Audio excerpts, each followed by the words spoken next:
Ia bukan orang miskin yang tak punya apa-apa, melainkan pedagang Quraisy yang kaya, terpandang, dan disegani, namun memilih meninggalkan seluruh dunianya demi sebuah kebenaran yang baru ia dengar dari mulut seorang pendeta asing. Ia diikat, diseret, dan disiksa di jalanan Mekah, tetapi imannya justru mengeras. Di medan Uhud, tubuhnya berubah menjadi perisai hidup. Jari-jarinya tertebas, tangannya lumpuh, dan lebih dari 70 luka menghiasi raganya demi melindungi Rasulullah. Ia tidak gugur di sana, justru hidup lebih lama untuk mengalirkan hartanya tanpa sisa, hingga tak sanggup tidur jika masih ada kekayaan tersimpan di rumahnya. Dan ketika fitnah besar memecah umat, ia memilih mundur demi persatuan, sebelum akhirnya sebuah anak panah menjemput kesyahidan sejatinya. Inilah kisah Talhah bin Ubaidillah, sang martir yang hidup, lelaki yang membuktikan bahwa cinta paling tulus adalah ketika raga, harta, dan hidup seluruhnya diserahkan untuk kebenaran.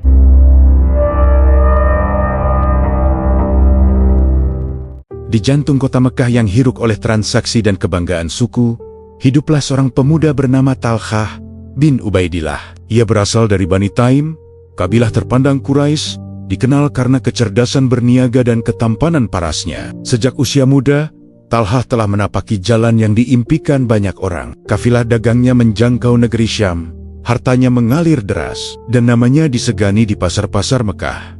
Namun di balik kemapanan itu, ada kegelisahan yang tak pernah benar-benar pergi. Talhah menyaksikan berhala-berhala berdiri bisu di sekitar Ka'bah, menerima persembahan tanpa jawaban. Ia melihat kaumnya bersujud pada patung batu yang tak mendengar doa dan tak mengubah nasib. Setiap kali ia pulang dari perjalanan jauh dengan keuntungan besar, perasaan hampa justru menyambutnya. Harta bertambah, tetapi hati terasa kosong. Di malam hari saat Mekah terlelap, pikirannya dipenuhi pertanyaan tentang tujuan hidup dan kebenaran yang tak pernah ia temukan dalam ritual jahiliyah. Sebagai pedagang, Talhah terbiasa menimbang untung dan rugi. Namun, kegelisahan ini tak bisa ditakar dengan timbangan pasar. Ia merindukan makna yang lebih dalam, sesuatu yang menenangkan jiwa dan memberi arah. Ia menolak kebiasaan mabok-mabukon dan permusuhan suku yang tak berujung. Ada kejernihan dalam fitrahnya yang membuatnya menjaga akhlak, meski hidup di tengah budaya yang keras. Kegelisahan itu kian menguat setiap kali ia memandang langit Mekah yang luas, seolah ada panggilan yang belum terjawab, sebuah kebenaran yang menunggu untuk ditemukan. Talhah belum tahu bahwa takdir sedang merajut jalannya, dan sebuah pertemuan di perjalanan dagang berikutnya akan mengguncang seluruh hidupnya. Di balik langkah mantap sang pedagang muda, tersimpan hati yang sedang mencari cahaya. Perjalanan dagang ke negeri Syam pada tahun itu terasa berbeda bagi Talhah bin Ubaidillah, bukan karena jalur yang ia tempuh atau barang yang ia bawa, melainkan karena kegelisahan yang semakin menekan dadanya. Gurun yang luas dan angin panas yang menyertai kafilah seolah mengiringi pikirannya yang penuh pertanyaan. Hingga akhirnya ia tiba di Busra, sebuah kota dagang yang ramai, tempat para pedagang dari berbagai bangsa bertemu dan bertukar kabar. Di tengah hiruk-pikuk pasar, sebuah peristiwa kecil mengubah arah hidupnya. Seorang pendeta Nasrani tua berdiri di antara para pedagang Mekah, memandang mereka satu persatu dengan tatapan tajam yang tidak biasa. Dengan suara lantang, pendeta itu bertanya apakah ada di antara mereka yang berasal dari tanah haram. Talhah mengiyakan, tanpa menyadari bahwa jawaban itu menjadi awal dari takdir besar yang menunggunya. Pendeta itu lalu melontarkan pertanyaan yang terdengar aneh, tentang kemunculan seorang bernama Ahmad. Nama itu menggema di telinga Talhah, seolah menyentuh bagian terdalam hatinya. Ia memberanikan diri untuk mendekat, mendengarkan dengan saksama. Dengan keyakinan yang tak tergoyahkan, pendeta itu menyebutkan siri-siri seorang nabi terakhir yang akan muncul dari Mekah di bulan itu juga, dan akan berhijrah ke negeri yang subur dengan pohon kurma dan tanah berbatu hitam. Kata-kata itu bukan sekadar kabar bagi Talhah. Ia merasakannya sebagai panggilan. Seluruh keuntungan dagang yang biasanya menjadi pusat perhatiannya mendadak terasa kecil. Pasar Busra yang ramai seolah menjauh, digantikan oleh suara hatinya yang bergetar. Dalam benaknya, sebuah keyakinan samar mulai tumbuh, bahwa kebenaran yang selama ini ia cari mungkin sedang menunggu di tanah kelahirannya sendiri. Saat ia meninggalkan pasar itu, langkah Talhah terasa lebih cepat. Ia belum melihat apapun, namun jiwanya telah diguncang. Nubuat itu menempel erat dalam ingatannya, dan sejak hari itu, hidupnya tak lagi berjalan ke arah yang sama. Perjalanan pulang dari Busra menuju Mekah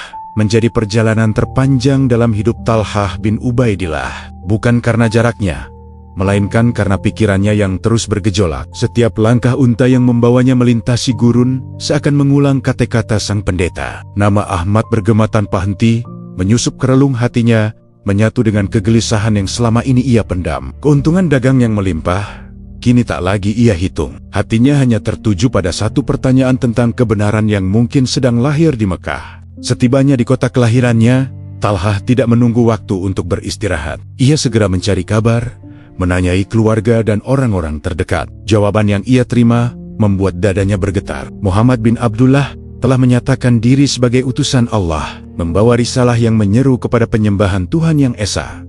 Lebih dari itu, Abu Bakar bin Abi Quhafah, sahabat karib sekaligus kerabatnya, telah lebih dahulu membenarkannya. Berita itu menyusun kepingan takdir yang selama ini terpisah dalam benaknya. Muhammad adalah sosok yang dikenal jujur dan terpercaya sejak muda. Abu Bakar adalah orang yang paling berhati-hati dalam mengambil keputusan. Jika dua nama itu bertemu dalam satu kebenaran, maka keraguan Talhah runtuh seketika. Ia teringat nubuat di Busra tentang waktu, tempat, dan hijrah. Semuanya terasa begitu tepat, seakan telah dituliskan jauh sebelum ia melangkah ke pasar itu. Tanpa ragu, Talhah menemui Abu Bakar. Ia menceritakan seluruh pengalamannya, dari kegelisahan batin hingga pertemuan dengan pendeta. Abu Bakar mendengarkan dengan tenang, lalu membenarkan setiap kabar dengan keyakinan yang utuh. Ucapannya sederhana, namun menghunjam kuat ke dalam hati Talhah. Kebenaran itu nyata, dan jalan telah terbuka. Saat itu, Talhah tahu pencariannya telah berakhir. Ia belum mengucap apapun, tetapi jiwanya telah bersiap untuk melangkah ke sebuah kehidupan yang sama sekali baru. Pagi itu, langkah Talhah bin Ubaidillah terasa berbeda. Ia berjalan bersama Abu Bakar menyusuri lorong-lorong Mekah yang masih sunyi, seolah seluruh kota menahan napas. Rumah yang mereka tuju bukan rumah bangsawan, bukan pula pusat perdagangan, tetapi sebuah tempat sederhana yang menyimpan cahaya kebenaran. Di sanalah Muhammad bin Abdullah menyampaikan risalahnya secara sembunyi-sembunyi, jauh dari pengawasan Quraisy yang semakin curiga. Saat Talhah memasuki rumah itu, hatinya langsung diliputi ketenangan yang belum pernah ia rasakan. Sosok Rasulullah duduk dengan wibawa yang lembut. Wajahnya memancarkan keteduhan yang menenangkan jiwa. Tidak ada kemegahan dunia di sana, namun ada keyakinan yang terasa utuh. Setiap kegelisahan yang selama ini mengganggu Talhah seakan menemukan jawabannya tanpa perlu banyak kata. Rasulullah menjelaskan tentang keesaan Allah, tentang penciptaan manusia, tentang tanggung jawab hidup, dan tentang akhir perjalanan setiap jiwa. Penjelasan itu sederhana, namun menghunjam tepat ke dalam fitrah Talhah. Ia merasakan seolah tirai tebal yang menutupi hatinya perlahan disingkap. Apa yang ia cari selama ini ternyata begitu dekat, namun terhalang oleh kebiasaan dan tradisi yang diwariskan tanpa pertanyaan. Tanpa paksaan dan tanpa keraguan, Talhah melangkah maju. Dengan suara yang mantap, ia mengucapkan dua kalimat syahadat, bersaksi bahwa tiada Tuhan selain Allah dan Muhammad adalah utusannya. Saat itu, seakan beban berat yang selama ini menekan dadanya runtuh seketika. Ia bukan lagi sekadar pedagang Quraisy yang gelisah,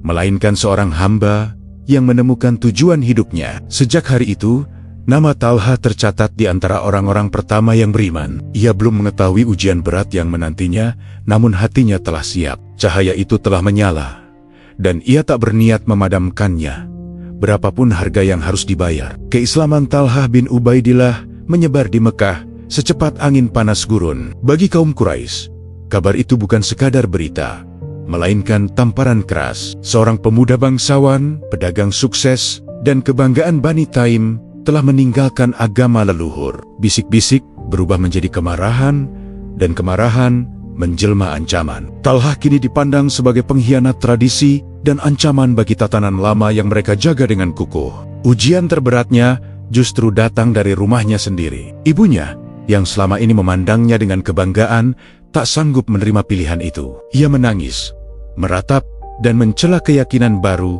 yang dianggapnya membawa aib. Kata-kata lembut berubah menjadi tekanan.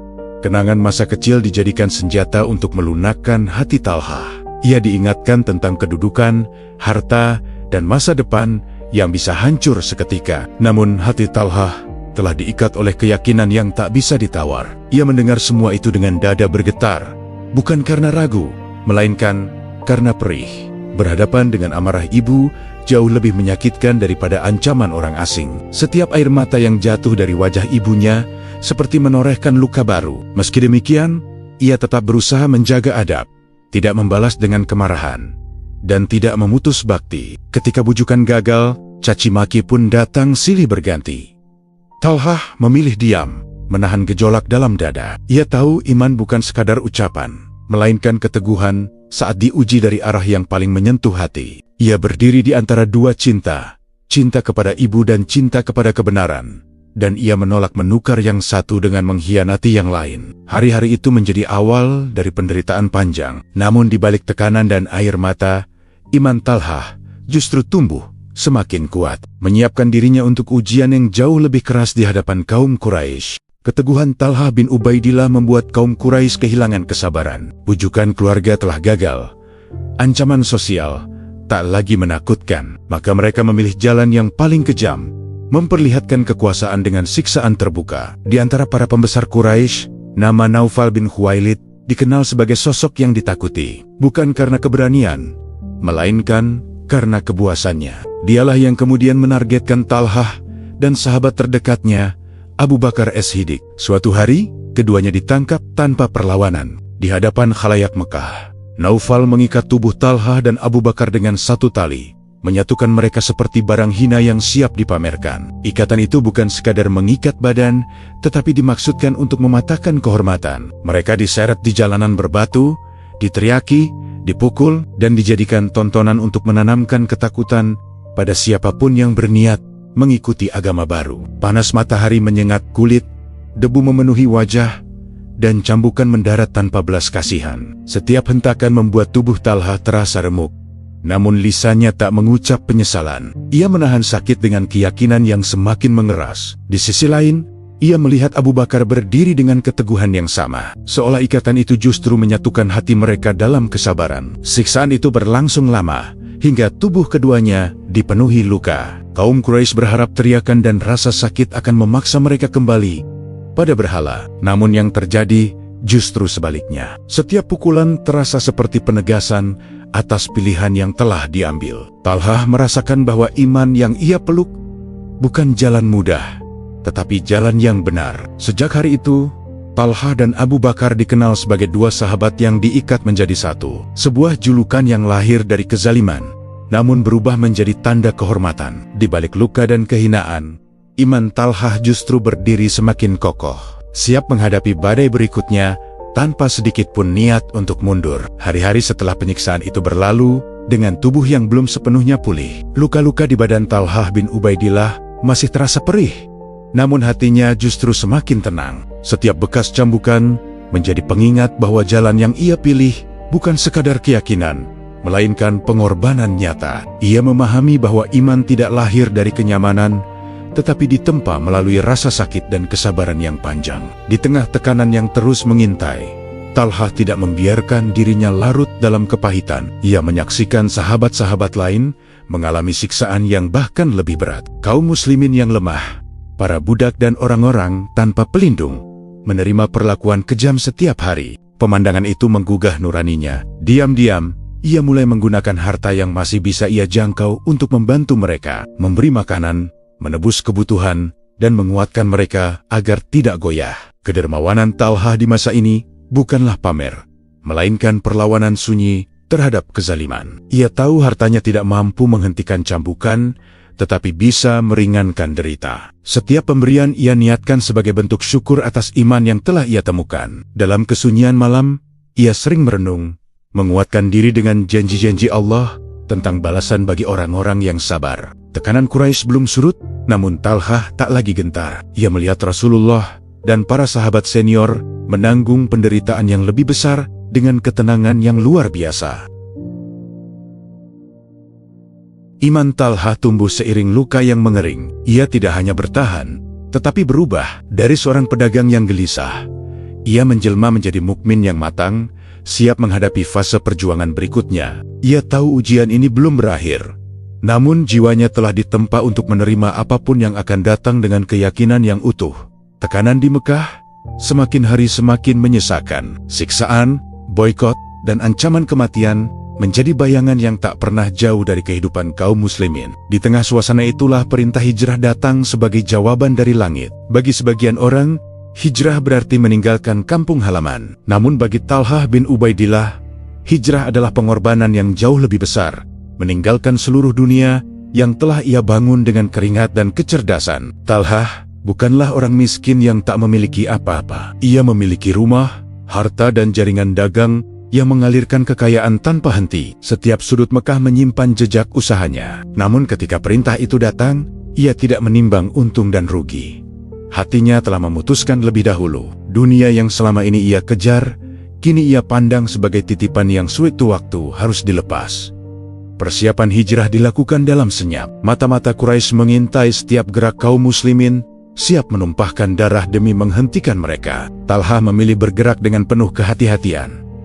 Menunggu waktu yang tepat, menyembunyikan rencana, dan menguatkan niat. Setiap malam, ia menatap Mekah dengan perasaan yang sulit dijelaskan. Bukan karena rindu, tetapi karena kesadaran bahwa ia mungkin tak akan kembali sebagai orang yang sama. Saat langkah itu akhirnya diambil, Talhah meninggalkan kekayaan tanpa penyesalan. Ia membawa iman sebagai satu-satunya bekal yang paling berharga. Gurun yang terbentang antara Mekah dan Madinah menjadi saksi pengorbanannya. Panas, lapar, dan ancaman pembunuh bayaran mengiringi perjalanan itu. Namun tekadnya tidak goyah. Hijrah bukan pelarian bagi Talhah, melainkan pernyataan ia menukar kenyamanan dunia dengan kebebasan iman. Di setiap langkahnya, ia merasakan kedekatan dengan Allah yang belum pernah ia rasakan sebelumnya. Ia tahu pengorbanan ini adalah awal dari kehidupan baru yang akan menguji seluruh sisa umurnya. Perjalanan hijrah Talhah bin Ubaidillah belum sepenuhnya usai ketika takdir mempertemukannya dengan momen yang tak pernah ia bayangkan. Dalam perjalanan pulang dari kafilah dagang di Syam, di sebuah titik sunyi di luar Madinah, pandangannya tertumbuk pada dua sosok yang sangat ia kenal. Rasulullah dan Abu Bakar tengah melanjutkan perjalanan hijrah mereka. Wajah keduanya tampak letih setelah menempuh rute berbahaya yang penuh pengintaian dan ancaman. Hati Talhah bergetar melihat keadaan itu. Pakaian Rasulullah dan Abu Bakar terlihat sederhana, berdebu oleh perjalanan panjang. Tanpa ragu, naluri kedermawanan dan cintanya kepada Nabi mengambil alih. Ia segera membuka barang dagangannya, memilih beberapa helai pakaian terbaik yang ia bawa dari Syam. Pakaian itu bersih, layak dan pantas dikenakan oleh pemimpin umat yang akan membangun peradaban baru. Dengan penuh hormat, Talhah menyerahkan pakaian itu. Tidak ada kebanggaan duniawi dalam hatinya, hanya rasa syukur karena diberi kesempatan melayani. Saat Rasulullah mengenakan pakaian tersebut, Talhah merasakan kebahagiaan yang tak mampu dibeli oleh seluruh harta yang pernah ia miliki. Ia menyadari bahwa di hadapannya berdiri manusia yang kelak mengubah arah sejarah, dan ia menjadi bagian kecil dari momen itu. Peristiwa itu mungkin tampak sederhana bagi orang lain, namun bagi Talhah itu adalah kehormatan yang agung. Ia menjadi orang yang mendandani Rasulullah sebelum beliau memasuki Madinah, kota yang akan menjadi pusat cahaya Islam. Momen itu terpatri kuat dalam ingatannya, lebih berharga dari seluruh transaksi dagang yang pernah ia lakukan. Setelah pertemuan singkat itu, Talhah melanjutkan perjalanannya dengan hati yang dipenuhi ketenangan. Ia tahu, hijrah bukan sekadar perpindahan tempat, melainkan peralihan hidup. Dan di tengah perjalanan itu, Allah memberinya tanda bahwa pengorbanannya tidak sia-sia. Di depan Madinah, sebuah babak baru tengah menanti. Bukan hanya bagi Talhah, tetapi bagi seluruh umat. Madinah menyambut Talhah bin Ubaidillah dengan suasana yang berbeda dari Mekah. Udara kota itu terasa lebih lapang, bukan karena luasnya tanah, tetapi karena hangatnya persaudaraan yang tumbuh dari iman. Di kota inilah Rasulullah mulai membangun masyarakat baru yang tidak diikat oleh suku dan harta, melainkan oleh keyakinan yang sama. Talhah memasuki Madinah bukan sebagai bangsawan Quraisy, tetapi sebagai seorang muhajir yang meninggalkan segalanya demi Allah. Langkah pertama yang dilakukan Rasulullah untuk menguatkan fondasi. Umat adalah mempersaudarakan kaum Muhajirin dan Ansar. Dalam peristiwa itu, Talhah dipersatukan dengan seorang tokoh Ansar, menjadikan keduanya saudara dalam iman. Ikatan ini bukan sekadar simbol, melainkan komitmen untuk saling melindungi, berbagi, dan menanggung beban hidup bersama. Talhah merasakan kehangatan yang belum pernah ia temukan di kota kelahirannya. Kaum Ansor membuka pintu rumah dan kebun mereka tanpa hitung-hitungan. Tawaran berbagi harta datang dengan ketulusan, bukan belas kasihan. Bagi Talhah, pemandangan ini menjadi bukti nyata bahwa Islam bukan hanya ajaran, tetapi peradaban yang hidup. Ia melihat bagaimana iman mampu meruntuhkan sekat sosial dan menumbuhkan kepedulian yang tulus. Di Madinah, Talhah mulai menata hidupnya kembali. Ia tidak membawa kekayaan seperti sebelumnya, namun membawa pengalaman, kecerdasan, dan hati yang siap beramal. Identitas lamanya sebagai pedagang besar perlahan berubah menjadi seorang pejuang umat. Ia belajar menahan diri, bekerja, dan memberi dengan niat yang lebih jernih. Kehidupan di kota Nabi menempa Talhah dengan cara yang berbeda. Tidak ada kemewahan yang ia rindukan, karena ia menemukan sesuatu yang lebih bernilai, rasa memiliki dalam sebuah umat. Di Madinah, Talhah bukan lagi seorang diri. Ia memiliki saudara, tujuan, dan jalan panjang yang akan menguji keberaniannya di medan yang jauh lebih berat. Setahun setelah kemenangan di Badar, udara Madinah dipenuhi firasat yang berat. Kaum Quraisy datang dengan dendam yang menyala, membawa pasukan besar menuju kaki gunung Uhud.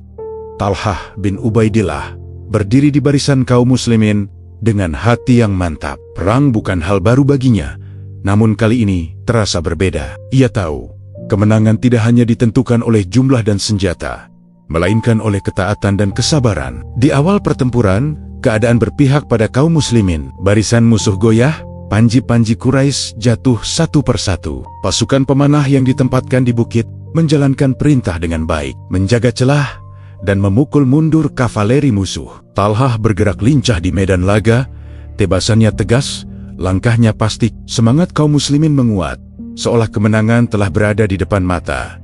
Namun kegembiraan itu terlalu cepat. Di saat sebagian musuh mundur dan meninggalkan harta, godaan mulai merayap. Beberapa pemanah meninggalkan posisi mereka, turun dari bukit demi ganimah. Celah pertahanan yang seharusnya dijaga kini terbuka. Talhah belum menyadari bahwa keputusan itu akan mengubah segalanya. Serangan balik datang seperti badai. Pasukan berkuda Quraisy memutar dari belakang, menghantam barisan muslim yang lengah.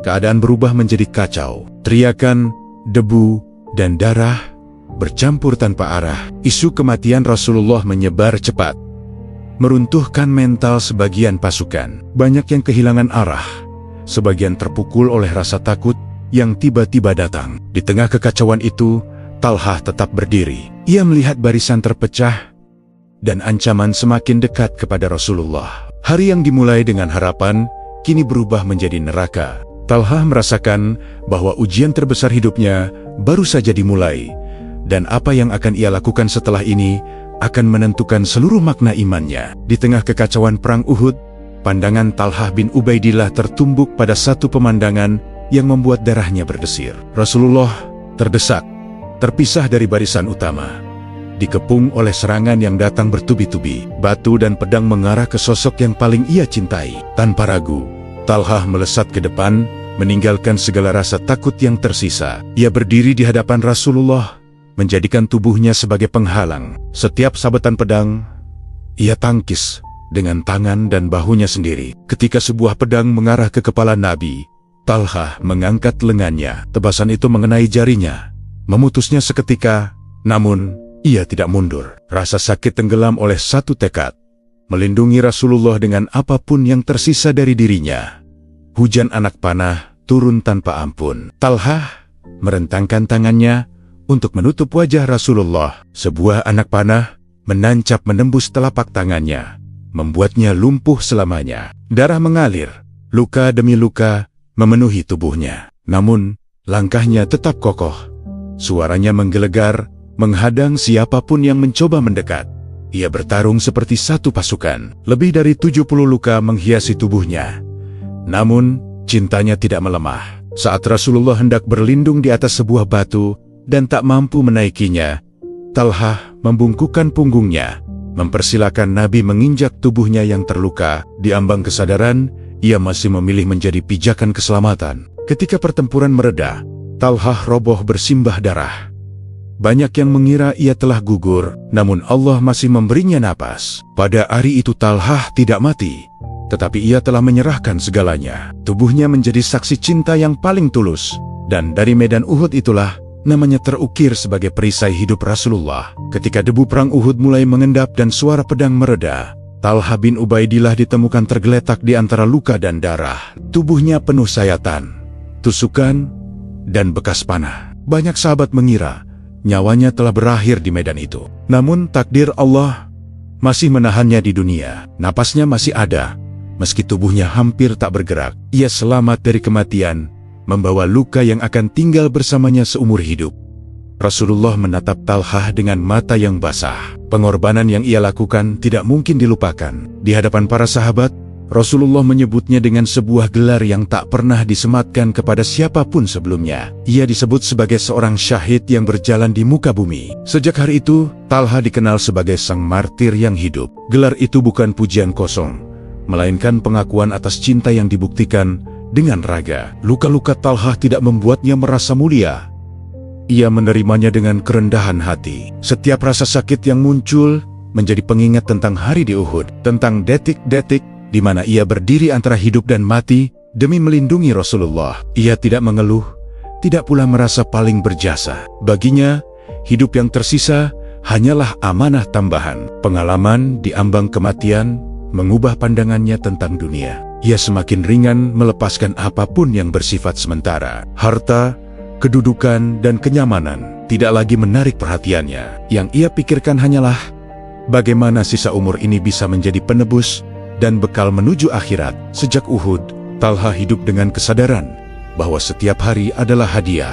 Ia tidak lagi menghitung hari untuk dirinya sendiri, tetapi untuk umat. Sang martir yang hidup itu memilih menjalani sisa hidupnya sebagai ladang kebaikan, menyalurkan apapun yang ia miliki agar luka-luka Uhud tidak hanya menjadi tanda keberanian, tetapi juga sumber keberkahan bagi banyak orang. Sejak hari Uhud, kehidupan Talha bin Ubaidillah mengalir dalam satu arah yang jelas. Jika sebelumnya ia telah membuktikan pengorbanan dengan raga, kini ia menunaikannya dengan harta. Luka-luka yang melekat di tubuhnya menjadi pengingat bahwa dunia tak layak digenggam terlalu erat. Setiap kali rasa nyeri datang, ia teringat betapa singkatnya hidup dan betapa luasnya akhirat. Talha kembali menekuni dunia perdagangan, namun dengan niat yang sepenuhnya berbeda. Kecerdasannya dalam berniaga tetap tajam.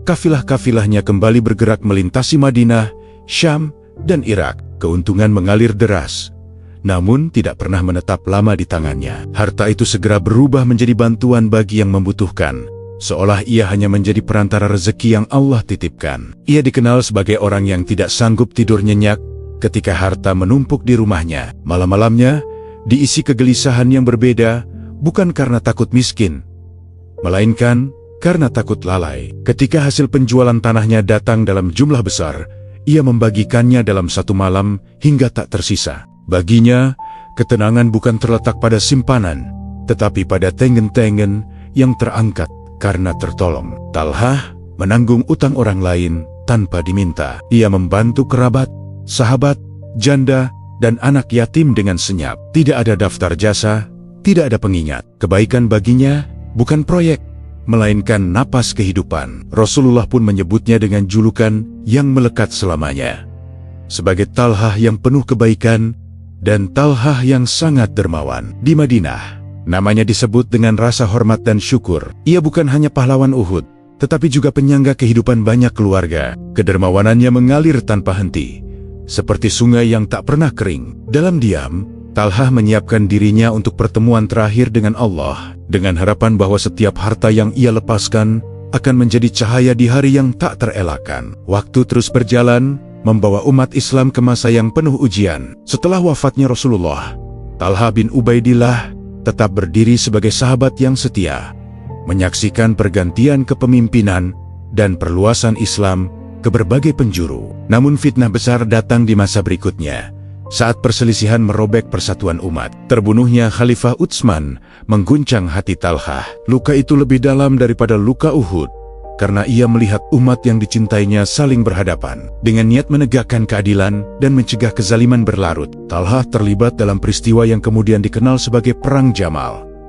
Namun di tengah hiruk-pikuk persiapan dan ketegangan, hatinya diliputi penyesalan. Ia menyadari bahwa fitnah telah membutakan banyak mata dan darah kaum muslimin tidak seharusnya tertumpah. Saat kesadaran itu datang, Talhah memilih menarik diri, berusaha menjauh dari pertumpahan darah yang tak ia inginkan. Takdir Allah menetapkan akhir yang berbeda. Sebuah anak panah melesat dan mengenai kakinya, memutus pembuluh darahnya. Darah mengalir deras, dan tubuh yang dulu menjadi perisai Rasulullah kini terbaring lemah di atas tanah. Dalam detik-detik terakhirnya, Talhah masih memikirkan persatuan umat. Ia membayat Ali bin Abi Thalib sebagai khalifah, menutup hidupnya dengan niat menyatukan kembali apa yang tercerai. Talhah bin Ubaidillah wafat sebagai syahid pada usia yang telah matang oleh iman dan pengorbanan. Ia memulai hidup sebagai pedagang Quraisy yang gelisah dan menutupnya sebagai sahabat Nabi yang dijamin surga. Luka-luka di tubuhnya,